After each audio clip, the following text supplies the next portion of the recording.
விஜய் அவர்கள் வருகின்ற தேர்தல் ரிசல்ட்டுக்கு பிறகு வராங்க. அதுக்கான தயாரிப்பு ஏறக்குறைய ஒரு 15 ஆண்டுகளாக அதுக்கான தயாரிப்பு நடக்குது. நீங்க இந்த விஷயத்தை கேட்டா பிரமிச்சு போவீங்க. இந்த திமுகவை வந்து டார்கெட் பண்ற மாதிரியே இந்த பிஜேபி மாதிரி கட்சிகள் வந்து முதல்ல வந்து விஜயகாந்துக்கு வந்து கொம்பு சீவி விட்டாங்க. அதன் பிறகு ரஜினிகாந்துக்கு அப்புறம் இப்போ விஜய தொடர்ந்து அவங்க இந்த மாதிரி முயற்சியை பண்ணிக்கிட்டே இருக்காங்களா? இதனால திமுகவுக்கு எந்த அளவுக்கு பாதிப்பா இல்ல சாதகமா இருக்குமா பாதகமா இருக்குங்களா? கமல் அரசியல் தொடங்கினாலும் சங்கிதான், ரஜினி வந்தாலும் சங்கிதான், விஜயகாந்த் வந்தாலும் சங்கிதான். இப்படி சங்கி முத்திரை குத்துவது என்பதே முதல்ல தவறு. சீமான் வந்து சங்கி கிடையாது. நீ உன்னோட ஓட்டர்ஸையோ உன்னோட நிர்வாகியோ நீ பாதுகாத்துக்கலன்னா அதுக்கு எப்படி அடுத்தவங்க மேல குறை சொல்ல முடியும்? புரியுதுங்களா?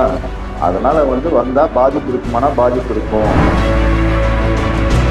இப்ப அவர் அதே வாயால என்ன சொல்றாருன்னா, விஜய் வந்து அண்ணனுக்கு உதவி செய்யறதுக்கு வந்தா நான் அதை வரவேற்பேன் தானே இப்ப மாத்தி பேசுறாரு.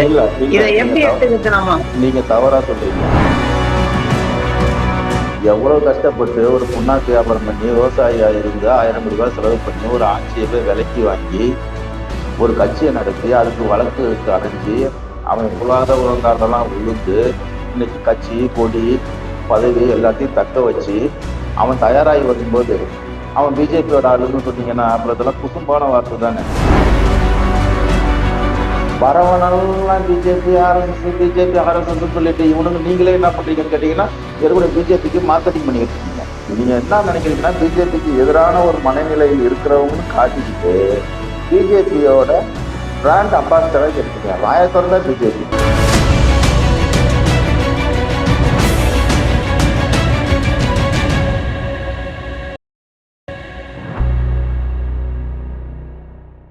இளைய சூரியன் நேயர்கள் அனைவருக்கும் வணக்கம். இளைய சூரியன் சேனலை சப்ஸ்கிரைப் செய்து கமெண்ட்ஸ் பண்ணி ஷேர் செய்யுமாறு அன்போடு கேட்டுக்கொள்கிறேன். அருமை தோழர் பெரியார் சரவணன் அவர்கள் நம்மோடு இணைந்திருக்கிறார்கள். தோழர் வணக்கம். வணக்கம் தோழர்.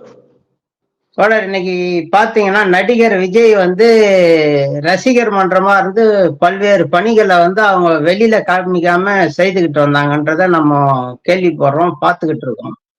இன்னைக்கு வந்து அது அரசியல் கட்சியா பரிணாமம் அடைஞ்சு அவங்களுடைய ஆட்கள் வந்து டெல்லிக்கு போய் கட்சியினுடைய பெயரை பதிவு பண்ற அளவுக்கு போயிருக்காங்கன்ற ஒரு தகவல் கிடைக்குது.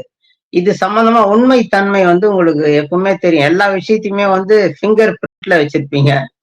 அந்த வகையில இது சம்பந்தமாவும் நீங்க என்ன நம்ம நேயர்களுக்கு சொல்றீங்கன்றத அறிய விரும்புறோம் தோழர், சொல்லுங்க. 2024 தேர்தலுக்கு பிறகு தேர்தல் ரிசல்ட் வருது பாத்தீங்களா? 2024 இப்ப இந்த பாராளுமன்ற தேர்தல் முடிவுகள் அறிவிக்கப்பட்டு அடுத்த 1 மாதத்திலோ அல்லது 2 மாதத்திலோ விஜயின் அரசியல் கட்சி பெயர் அறிவித்து விடுவார்கள். சரி, முழுமையாக அது ஒரு அரசியல் கட்சியாக ரசிகர்கள் நற்பணி மன்றம் வந்து முழுமையான ஒரு அரசியல் கட்சியாக இயங்க இருக்கிறது. அதற்கான பூர்வாங்க பணிகள், அதற்கான இப்ப உதாரணத்துக்கு எல்லா நடிகரும் வருவாங்க போவாங்க, திடீர்னு வருவாங்க திடீர்னு காணா போவாங்க அப்படின்லாம் இல்லாம ஒரு 15 ஆண்டுகளாக வருவாரு ஆனா வரமாட்டாருன்ற மாதிரி அது மாதிரிலாம் ஒரு சூழல்லாம் இருந்து தன்னோட சொந்த ரசிகர்களே ஏமாத்தின நடிகர்கள் எல்லாம் நம்ம பார்த்திருக்கிறோம். விஜய் அவர்கள் வருகின்ற தேர்தல் ரிசல்ட்டுக்கு பிறகு வராங்க. அதுக்கான தயாரிப்பு ஏறக்குறைய ஒரு 15 ஆண்டுகளாக அதுக்கான தயாரிப்பு நடக்குது. நீங்க இந்த விஷயத்தை கேட்டா பிரமிச்சு போவீங்க.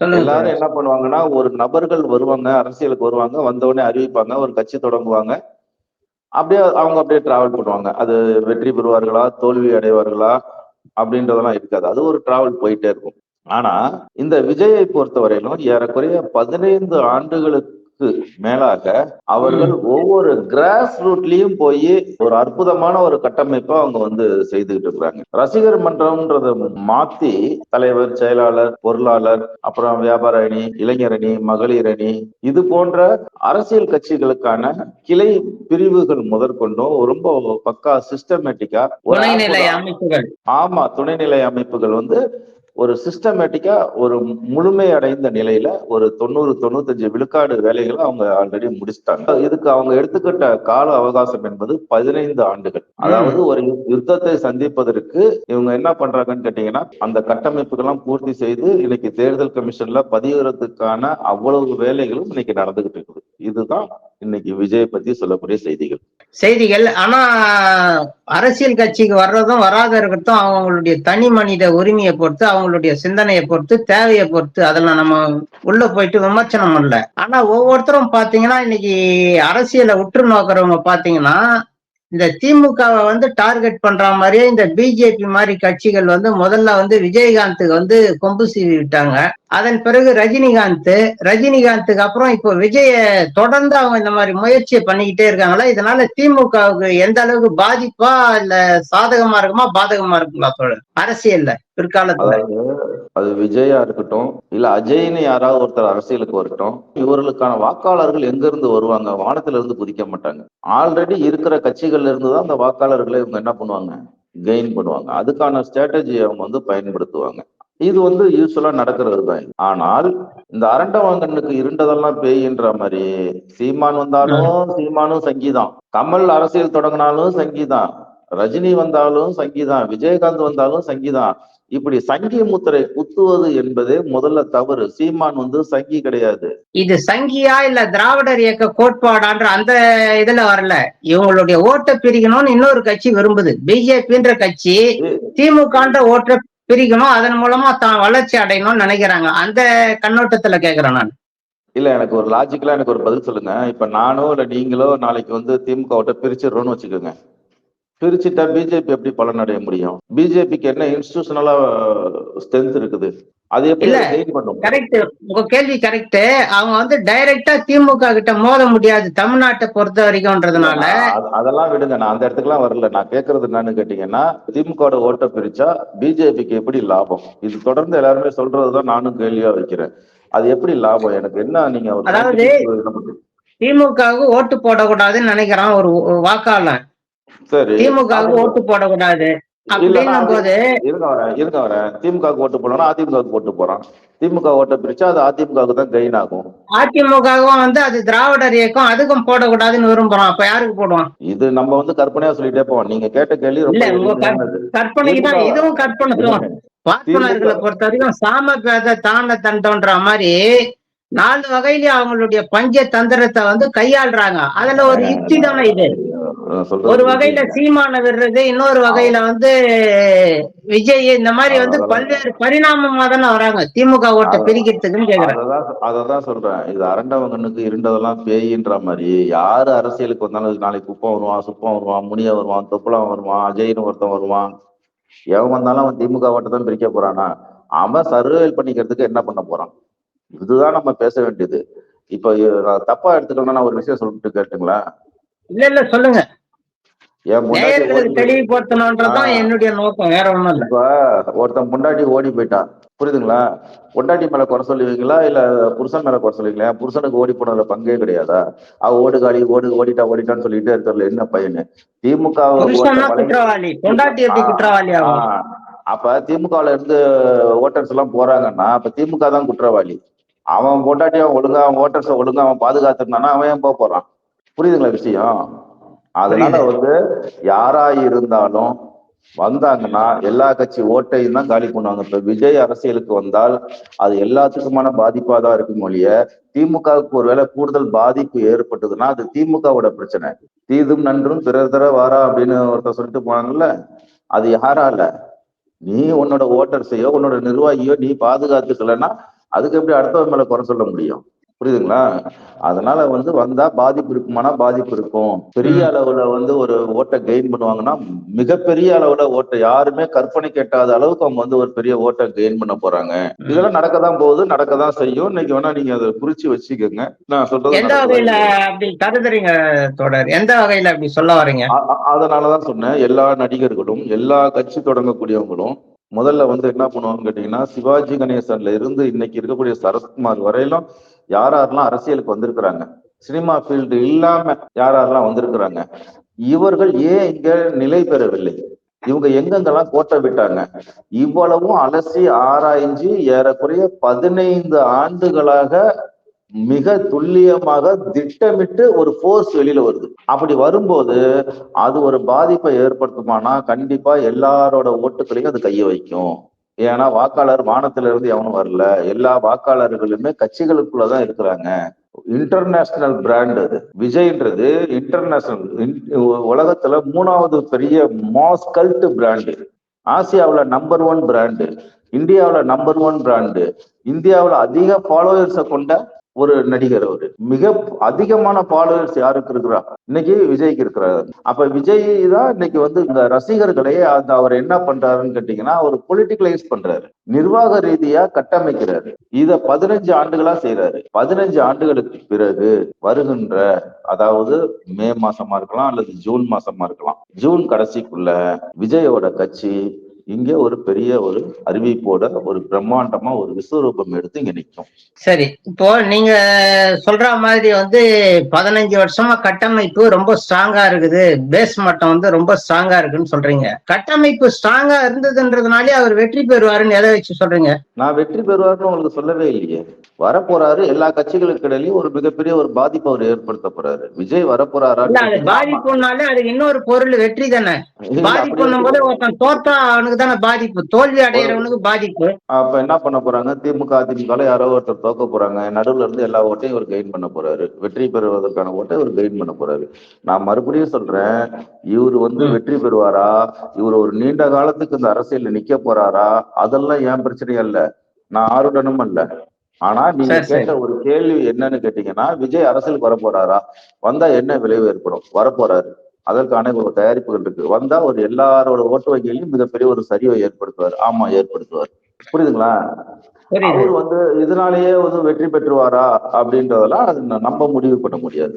இப்போ கரெக்ட், கொஞ்ச நாளுக்கு முன்னாடி வந்து சீமான் சொல்லியிருந்தாரு, அரசியல் கட்சி நடத்துறதுக்குன்னு ஒரு தகுதி இருக்கணும், கண்ட நடிகனுங்கெல்லாம் இங்க வந்துட முடியாது, நடிக்க வந்தீங்களா நடிக்க வந்த வேலையை பாருங்க, போயிட்டே இருங்க, ஒவ்வொருத்தரையும் அடிக்கிற அடி வந்து எங்க ஓடிங்கன்னே தெரியாதுன்ட்டு பகிரங்கமா பேசியிருந்தாரு. நீங்க பாத்துருப்பீங்க, அந்த வீடியோ இன்னும் இருக்கு. ரஜினியும் சொல்லியிருந்தாரு, கமல், விஜய் எல்லாருக்கும் சேர்த்துதான் சொல்லியிருந்தாரு. இப்ப அவர் அதே வாயால என்ன சொல்றாருன்னா, தம்பி விஜய் வந்து அண்ணனுக்கு உதவி செய்யறதுக்கு வந்தா நான் அதை வரவேற்பேன் தானே இப்ப மாத்தி பேசுறாரு. இதை எப்படி எடுத்துக்கிட்டு நம்ம? நீங்க தவறா சொல்றீங்க. கண்ட நடிகெல்லாம் வந்து என் மண்ணை ஆண்ட முடியாது, நான் விட மாட்டேன் அப்படின்னு சொன்னது எதுக்கான்னு கேட்டீங்கன்னா, குருமூர்த்தி போன்றவர்கள் திமுகவுக்கு எதிராக ரஜினியை கூர்த்திட்டு நிப்பாட்ட முயற்சி பண்ணும்போது, அப்ப சீமானோட ஸ்டேட்மெண்ட், நீங்க சொன்ன ஸ்டேட்மெண்ட், அது விஜய்க்காகவோ கமலுக்காக சொல்லப்பட்டது கிடையாது, அது ரஜினிக்காக சொல்லப்பட்டது. கமலையோ விஜயோ அவர் மென்ஷன் பண்ணவே இல்லை. அதுக்கப்புறம் ஒரு நடந்தது, அவர் மென்ஷன் பண்ணல. அப்படி கேட்கும் போது எல்லா நடிகனுங்களுக்கும் தான், பொதுவா நடிகனுங்களுக்கேன்னு சொல்றாரு அவரு. இல்ல அவரு ஒரு கன்னடனா இருக்கக்கூடிய, கூடுதலாக மராட்டியனாகவும் இருக்கக்கூடிய அந்நியர்கள் இந்த மண்ணுல கால் ஊனக்கூடாது, ஆட்சி நடத்தக்கூடாது, அவ்வளவுதான். விஜய் தம்பி வந்தா நான் ஏத்துப்பேன். அத சொல்ற விஜய் வந்து ஒரு கட்சி அறிவிச்சதுக்கு அப்புறம் கடுமையா சீமான் எதிர்ப்பாரு. அது அறிவிச்சு விஜய் வந்ததுக்கு எதிர்ப்பாரு. அப்படி சொன்னா கூட அந்த லாஜிக் தப்பு தானங்க தோழர். இப்போ இவர் வந்து நான் பிராமின், ரஜினிகாந்தை பொறுத்த வரைக்கும் பிராமின்ஸ் கிடையாது, பார்ப்பனர் கிடையாது, பார்ப்பனர் அல்லாத பிற்படுத்தப்பட்டவர். உங்களுக்கு ஜெயலலிதா வந்து ஒரு உதாரணத்துக்கு, ஜெயலலிதா வந்து கர்நாடக பார்ப்பனச்சி அந்த அம்மா, அவங்கள ஏத்துக்கிற சீமான் வந்து ரஜினியை ஏத்துக்கிறதுல என்ன அவருக்கு தயக்கம்? அவரு ஒண்ணு இப்ப ஜெயலலிதா ஏத்துக்கிறேன்னு சொல்லலையே, ஒரு தேர்தலுக்கு அவர் ஏத்துக்கலன்னு சொல்லவே இல்லையா அவரு? அன்னைக்கு தேர்தல் இஷ்யூல அவர் ஒரு கருத்தை வைக்கிறாரு, அதிமுகவை ஆதரிச்சு பிரச்சாரம் பண்றாரு. அதுதான் ஏத்துக்கிறாருன்னு அர்த்தம் ஜெயலலிதாவை. அப்படிலாம் ஏத்துக்கணும்னு அவசியம் இல்லைங்க. நேற்று பிஜேபியோட ஓட்டு கேட்டாருன்ற அது முடிஞ்சு போய் அடுத்த ஸ்டாண்டுக்கு அவங்க வந்துட்டாங்க. அவங்க கடந்து ரொம்ப தூரம் போயிட்டாங்க. நீங்க இந்த ஒரு 96 ஒரு படத்துல சொல்லுவாங்கல்ல, ராம் நீ எங்க நிக்கிற, நீ இறக்கி விட்ட இடத்துலயே நான் நிக்கிறேன் அடிமா, அது மாதிரி நீங்க அந்த இடத்துலயே நிக்கிறீங்க. ஆனா அரசியல் என்பதோ தலைவர்கள் என்பதோ அடுத்த கட்ட நகர்த்தி வந்துட்டாங்க. அது முடிஞ்சு போன கதை. இன்னைக்கு ஸ்டாண்ட் என்ன? அதிமுகவை கடுமையா எதிர்க்கிறாரு. இன்னும் சொல்ல போனா அதிமுகவுக்கு பரம வைரியா யார் இருக்கிறாரா? சீமான் தான் இருக்கிறாரு. இல்லையா? ஆட்சி எங்க சித்தப்பா ஆட்சி நல்லா இருந்ததுன்னு அவர் தான் சர்டிபிகேட் எல்லாம் கொடுத்திருக்காரு. இது ஒரு பெரிய விஷயம். சித்தப்பாம்பாரு, பெரிய பாம்பாரு, ஒரு அப்படி பார்க்காதீங்க. திமுக ஆட்சி ஏன் இன்னைக்கு அமைஞ்சுதுன்னு பாத்தீங்கன்னா, அதிமுக காரன் ஏன் சீமான் மேல கொலவெறியோட இருக்கிறான், இல்ல சீமான் வந்து எப்படி அதிமுக எதிர்க்கிறாங்கன்னு தான் புரியும். சீமான் ஒருத்தன் இல்லைன்னா திமுக ஆட்சிக்கே வந்திருக்காது. சீமானுக்கு தானே திமுக நன்றி கடன் பட்டிருக்கணும். புரியுதுங்களா நான் எப்படி சொல்றது? புரியல. யோசிங்க. சீமான் ஒருத்தன் இல்ல சார், இந்த ஃபீல்டுலயே இல்ல அப்படின்னா, அரசியலே இல்லைன்னா திமுக ஆட்சிக்கே வந்திருக்காது. சீமானோட ஓட்டு 6.75. திமுக ஜெயிச்சது 3% ஓட்டு வித்தியாசத்துல. அதே மாதிரி ஓட்டை பறி கொடுத்தது யாரு? அதிமுக. எவ்வளவு சதவீதத்துல? 3 விழுக்காட்டுல. அந்த 3.5%. திமுகவோட எதிர்ப்பு ஓட்டுகள் எங்க போகணும்? அதிமுகவுக்கு தான் போகணும். அதிமுக போனா என்ன பண்ணிருக்கணும்? அதிமுக ஆட்சி அமைச்சிருக்கும். ஆனா ஆட்சி அமைக்காத முடியாத அளவுக்கு நடுவுல இருந்து ஓட்டை கெயின் பண்ணது யாரு? சீமான் தானே. அப்ப சீமான் இருந்தா தானே திமுக ஆட்சிக்கு வர முடிஞ்சது. நான் இன்னொன்னு சொல்லட்டுங்களா? ஈரோடு கிழக்கு தொகுதி தேர்தல். அங்க கவுண்டர்கள், கொஞ்சம் முதலியார்கள், அதே போல சக்கிலியர்கள், இவங்க தான் கொஞ்சம் ஓரளவுக்கு அங்க. ஆமா, மெஜாரிட்டி பீப்புள். சரி, சக்கிலியர்களோட ஓட்டு யாரோட ஓட்டு? ட்ரெடிஷனலாவே ஏடிஎம்கே ஓட்டு. அப்ப அந்த ஏடிஎம்கே ஓட்டை வந்து எப்படி திமுக கெயின் பண்ணணும்? அதுக்கு ஒரு ஏதாவது வேலை திட்டம் இருக்குதா? திமுக வந்து அந்த சக்கிலியர்கள் ஓட்டை எடுக்கிறதுக்கு என்ன பண்ணுச்சு? சீமான பேச வச்சுச்சு. வந்தேரினா தெலுங்கர்கள் வந்தேரின்னு சொல்லி தேர்தல் பிரச்சாரத்துல பேசினா, அப்படியே காங்கிரீட்டா போய் காங்கிரஸ் விழுந்துச்சு சக்கிலியர்கள் ஓட்டு. அப்ப யாருக்கு வெற்றி பெற்றாரு. அப்ப யாருக்கு ஃபேவரா இருக்கிறாரு சீமானு? உங்களுக்கு வந்து அவன் திராவிடத்தை திட்டுறதும், இவன் அவனை விமர்சனம் பண்றதும், அதே மாதிரி அவனை போய் சங்கின்றதும், உங்களுக்கு ஒரு பொலிட்டிக்கல் அனலைசிங்கும் கிடையாது. ஒரு அரசியலா பார்க்க தெரியாது. நீங்க ஏதோ 100 வருஷத்துக்கு முன்னாடி ஒரு அரசியலை கத்து வச்சுக்கிட்டு அந்த அரசியலை கொண்டு வந்து இன்னைக்கும் அப்படியே பொருத்தி பார்த்துட்டு உட்கார்ந்துருக்கிற ஒரு பழமைவாதிகள். இவர்கள் அட்வான்ஸ் ஆயிட்டாங்க. பிஜேபி கார அட்வான்ஸா இருக்கிறான், RSS அட்வான்ஸா இருக்குது. இன்னைக்கு அரசியல் பேசக்கூடிய தன்மைகள் அட்வான்ஸா இருக்குது. நீங்க இன்னும் 50 வருஷத்துக்கு முன்னாடி பெரியார் போன பெட்ஃபோர்ட் கார்டுல தொங்கிக்கிட்டு போனாலும் அங்கேயேதான் தொங்கிக்கிட்டு இருக்கீங்க. அப்ப இப்ப இவ்வளவு உள்ளடி வேலை நடந்துட்டு இருக்கீங்க. உட்காந்துட்டு காரி துப்புறோம், சீமான துப்புறோம். ஆனா சீமான் நடந்தா ஆட்சி இருந்திருக்குமா? அங்க தங்கவேல் கொண்டு போய் கொடுத்தான்ல, இதுல கொண்டு போய் வைரம் பதிச்ச தங்கவேலு 35 லட்சம் ரூபாய் வேலை. அது யாரு கொடுத்தா? G2 கொடுத்துச்சு. திமுக நன்றி கடன் அது. புரியுதுங்களா? சும்மா இங்க பாக்குற அரசியல் வேற, அரண்மனை ரகசியம் என்பது வேற. நம்ம இங்க தினத்தந்தில இதுல வர பத்திரிகையில வச்சுட்டு டீகல் உட்காந்து பேசிட்டு இருக்க அரசியல் எல்லாம் பேசிட்டு உட்காந்தோம்னா சீமான் வந்து ஒரு சங்கி தான். அவன் சங்கியா இருந்தானா பிஜேபி காரன் ஏன் எடுத்துக்கிட்டு இருக்கலாம்? இல்ல பிஜேபி காரன் ஏன் அவனுக்கு சேலஞ்சா இருந்து இருக்கலாம்? ரெண்டாவது, அவன் சங்கியா இருந்தானா நாம் தமிழர்னு ஒரு கட்சியை உருவாக்கிப்ப எடப்பாடியை பார்த்தாலும் சங்கின்னு இருந்தது. இத பெரிய கொடுமை என்னன்னா, அவன் எவ்வளவு கஷ்டப்பட்டு ஒரு புண்ணாக்கு வியாபாரம் பண்ணி விவசாயியா இருந்து 1000 கோடி ரூபாய் செலவு பண்ணி ஒரு ஆட்சியை போய் விலைக்கு வாங்கி ஒரு கட்சியை நடத்தி அதுக்கு வழக்கு அலைஞ்சி அவன் உலகாலெல்லாம் உளுந்து இன்னைக்கு கட்சி, கொடி, பதவி எல்லாத்தையும் தக்க வச்சு அவன் தயாராகி வரும்போது அவன் பிஜேபியோட ஆளுன்னு சொன்னீங்கன்னா அப்புறம் இதெல்லாம் குசும்பான வார்த்தை தானே. எங்க மகாராஷ்டிராவில பாக்குறாங்களா இல்லையா? ஒரு கட்சியவே தின்னுட்டானா இல்லையா? எந்த கட்சிக்காரனாவது தான் இவ்வளவு தூரம் கஷ்டப்பட்டு வளர்த்து வந்த கட்சியை வந்து பிஜேபிக்கு கொண்டு போய் கொடுக்கறதுக்கு ஒத்துப்பானா? பைத்தியக்காரன் கூட அதை செய்ய மாட்டான். அவர்களை இவர்கள் பயன்படுத்திப்பார்கள், இவர்களை அவர்கள் பயன்படுத்திப்பாங்க, அவ்வளவுதான். இப்ப இப்படி எடுத்துக்கோங்க, பிஜேபி அதிகமா பயன்படுத்தினது யாரு? எடப்பாடி தானே. எடப்பாடியால பிஜேபிக்கு லாபம், பிஜேபியால எடப்பாடிக்கு லாபமா? பிஜேபியால தான் எடப்பாடிக்கு லாபம். பிஜேபியை வந்து எடப்பாடி எக்ஸ்பிளாய்ட் பண்ணாரு. இவனால இவனுக்கு என்ன ஒரு 3 எம்எல்ஏ கிடைச்சாங்களா? அவ்வளவு. அதுக்கு மேல என்ன? அதெல்லாம் அரசியல்ல ஒரு சர்வசாதாரணமான ஒரு விஷயம். அது வேற என்ன? எடப்பாடியால பிஜேபிக்கு என்ன சாதகம் நடந்துச்சு? இல்ல, இது அவங்க வெற்றி பெற வச்சதே எடப்பாடி தானே. பிஜேபி ஒன்னும் ஜெயிக்கலையே. அதிமுகவுடைய ஓட்டுல தானே பிஜேபி ஜெயிச்சிருக்கு. இருங்க வர கூட்டணினா அப்புறம் சீட்டு கொடுத்துதான் ஆகணும். சீட்டு கொடுத்தா நின்னுதான் ஆகணும். அவனும் எம்ஜிஆர் படத்தையும் ஜெயலலிதா படத்தையும் போட்டுதான் ஓட்டு கேட்டான். வாஜ்பாய் படத்தையும் மோடி படத்தையும் போட்டு ஓட்டு கேட்கல. இதை இப்படி பார்க்க, இந்த அரசியல் இப்படி பார்க்காதீங்க. சீட்டு கொடுத்தானா ஜெயிக்கதான் செய்வாங்க. பிரச்சனை அதல்ல. பிஜேபி இப்ப சீட்டு கொடுத்ததுனால பிஜேபி வந்து தமிழ்நாட்டுல வளர்ந்துருச்சா? தமிழ்நாட்டுல வளர்ந்தா முதல்ல நாம் தமிழருக்கு பாதிப்பு, திமுகவுக்கு பாதிப்பு, அதிமுகவுக்கு பாதிப்பு. அப்படி இருந்து எப்படி வளர விடுவான்? எப்படி அவன் பிஜேபி ஆளா இருப்பான்? பயன்படுத்தி கொள்வார்கள். அப்படிதான் இந்த அரசியல் அணுகணும்.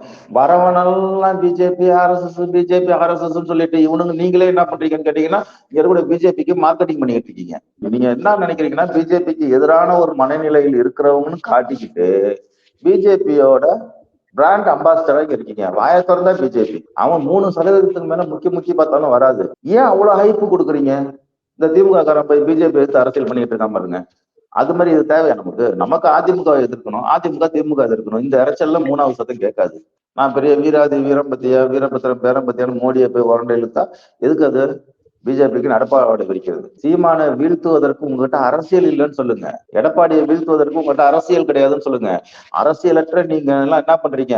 பிஜேபிக்கு முன்னாடி போய் ஒளிஞ்சுக்கிறீங்க. கேட்டா பிஜேபி, RSS, அது அந்த உணர்வு பிஜேபி ஒரு எதிர்நிலை, இந்துத்துவ எதிர்நிலை, அதையாவது நீங்க வளர்த்து எடுத்தீங்களான்னா அது கிடையாது. அது எவனோ ஒருத்தன் கிழமை வளர்த்து எடுத்தது. அதையும் நீங்களே கைட் பண்ண பாத்துக்கிறீங்க. சோ நீங்க எல்லாருமே ஒரு வகையான சுயநல பேய்ங்க.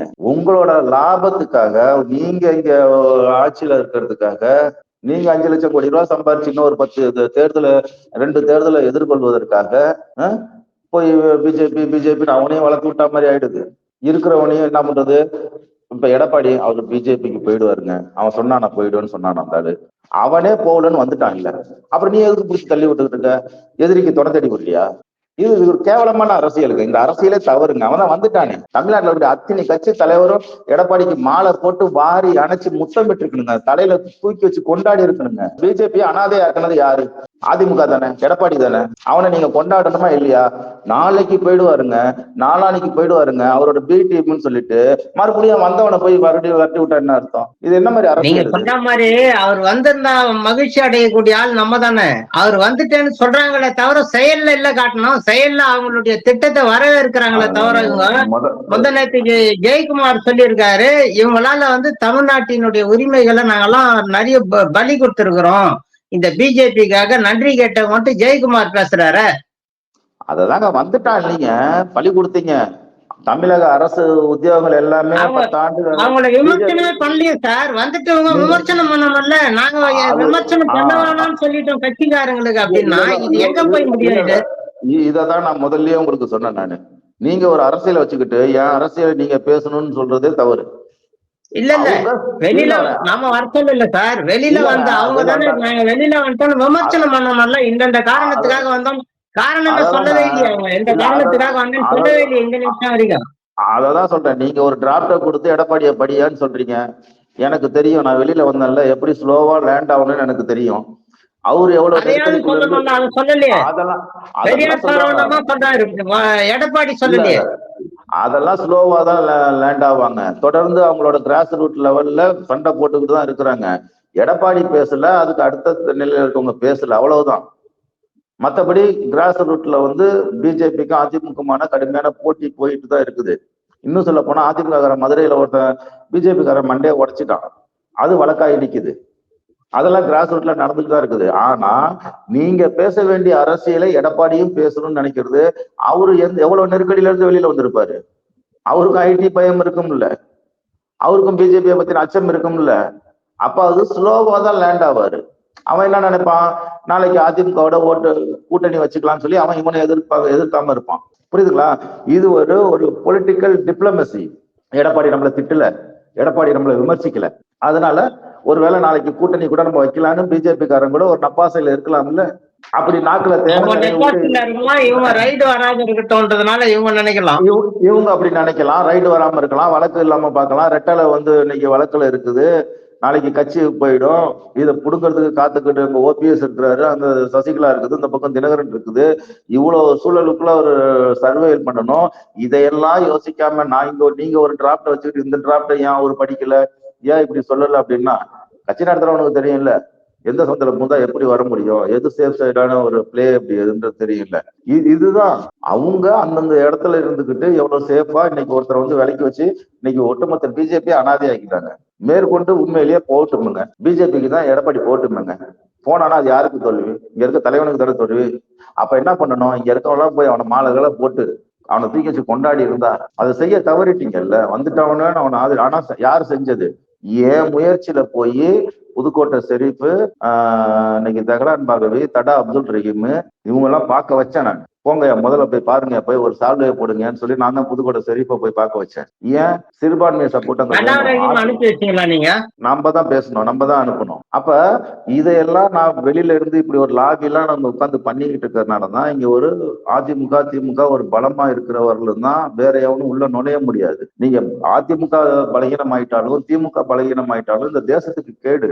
புரியுதுங்களா? வெளியில வந்த உடனே சரி நான் அனுப்புறேன், போட முதல்ல போய் பாருங்க அப்படின்னு சொல்லிட்டு அப்பாயின்மெண்ட் முதல்ல பிக்ஸ் பண்ணி கொடுத்து எல்லாமே பண்றோம். அப்ப வெளில இருந்து எதுக்காக இதெல்லாம் பண்ணிக்கிட்டு உட்காந்துருக்கிறோம்? இவனை மறுபடியும் பிஜேபி பக்கம் ஆள் பிடிச்சி விடுறதுக்கா? அதல்ல பிரச்சனை. இப்போ விஜய் எப்படி அதிமுக கூட்டணி வைப்பாருங்களா? அதெல்லாம் உறுதியா சொல்ல முடியாது. அன்னைக்கு அதிமுக தவிர்த்தா, திமுக தவிர்த்தா மத்த கட்சிகளோட கூட கூட்டணி வைக்கலாம். பிஜேபி கூட வைப்பாரு. பிஜேபியோட வைக்க மாட்டாரு. அவங்க எனக்கு ஒரு தத்துவ தலைவர் வந்து பெரியார், அம்பேத்கர், காமராஜர்னு அவங்க தெளிவா அறிவிச்சுட்டாங்க. ஆமா, அவங்கள படிங்கன்னு சொல்லியிருந்தாரு ஒரு தடவை விஜய். அது மட்டும் கிடையாது. மாலை நேர படிப்பகங்களை உருவாக்கி அங்க பெரியார் புத்தகங்களை வச்சு நூலகங்களை உருவாக்குற மாவட்டம் தூரம் அவங்க நூலகங்களை உருவாக்கிட்டு வராங்க, படிப்பகங்களை உருவாக்கிட்டு வராங்க. அங்க பெரியார் படத்தை வைக்கிறாங்க, பெரியார் புத்தகங்களை வைக்கிறாங்க. எங்களோட அரசியல் வழிகாட்டி இவர்கள் தான் சொல்லி வெளிப்படையா அறிவிக்கிறாங்க. சோ அப்படின்றப்ப அவங்க பிஜேபிக்கு போறதுக்கு வாய்ப்பு இல்ல. திமுக, பிஜேபி, அதிமுக தவிர்த்தன ஒரு கூட்டணி கூட உருவாகிறதுக்கு ஒரு வாய்ப்பு இருக்கு. அவங்களுடைய கொள்கை எப்படிங்க தொடர்? இப்போ முற்போக்கு திராவிடர் கழகம் மாதிரி பேர் அளவுல வச்சுக்கிட்டு அந்த முற்போக்குன்றதுக்கு எதிராக செயல்பட்ட மாதிரி இவர் எதனா கொள்கை கோட்பாடோட வருவாரா? திராவிடர் இயக்க கொள்கை கோட்பாடு மாதிரி எதனா வச்சிருப்பாருங்களா? இல்ல இவரு நான் எப்படி புரிஞ்சுக்கிறேன் அப்படின்னு கேட்டீங்கன்னா, ஒரு திராவிட இயக்கத்தின் நீட்சியா அப்படி வரதுக்கான ஒரு வாய்ப்பு இருக்குது. ஏன்னா அதனாலதான் ஸ்ட்ராட்டஜின்னு சொல்றது. ஏற்கனவே இங்க எவ்வளவு அரசியல் கட்சிகள் தோன்றி மறைஞ்சிருக்குது, எவ்வளவோ நடிகர்கள் அரசியலுக்கு வந்துட்டு காணாம போயிருக்காங்க. அப்ப அந்த தவறுகள் இதுல நடக்கக்கூடாது அப்படின்னு கேட்டீங்கன்னா, இந்த மண்ணுக்கான ஒரு அரசியல் எடுக்கணும். இந்த மண்ணு எதால் பக்குவப்படுத்தப்பட்டிருக்குது? திராவிடத்தால் பக்குவப்படுத்தப்பட்டு. அப்ப அவங்க அந்த திராவிட கோட்பாடு சுமந்து வந்தா மட்டும்தான் அவங்களால இங்க சஸ்டெயின் பண்ணிக்கவே முடியும். அப்ப இதெல்லாம் நான் கெஸ் பண்றது. அப்படிதான் அவங்க வர முடியும், அப்படிதான் அவங்க வருவாங்க. உங்களுடைய சிந்தனை கரெக்ட் தான். ஏன்னு கேட்டீங்கன்னா, அவங்களோட விஜயோட அப்பாவே வந்து திராவிடர் இயக்க சிந்தனை உள்ளவர் தான் அவரு. அதனால வந்து அப்படி வந்தாதான் அவங்களால இங்க வந்து ஒரு சஸ்டெயின் பண்ணிக்க முடியும் அப்படின்ற ஒரு சூழ்நிலை இருக்குன்றப்ப நிச்சயமா வந்து அவங்க விரும்பாட்டியும் அந்த திராவிட இயக்கத்தோட ஒரு நீட்சியா தான் அவங்க இருப்பாங்களோ ஒழிய, இவங்க வேற ஏதோ ஒரு கோட்பாடை மத்த கட்சிகள் மாதிரி வச்சாங்கன்னா இவங்களும் காணா போயிடுவாங்க. மகிழ்ச்சிங்க தோழர். இவ்வளவு நேரம் நம்முடைய நேயர்களுக்காக உங்களுடைய பல்வேறு கருத்துக்களை பகிர்ந்துகிட்டதுக்காக இளைய சூரியன் சார்பா உங்களுக்கு நெஞ்சார்ந்த நன்றிகளை தெரிவிச்சுக்கிறோம். வணக்கம் தோழர். நன்றி தோழர், மகிழ்ச்சி.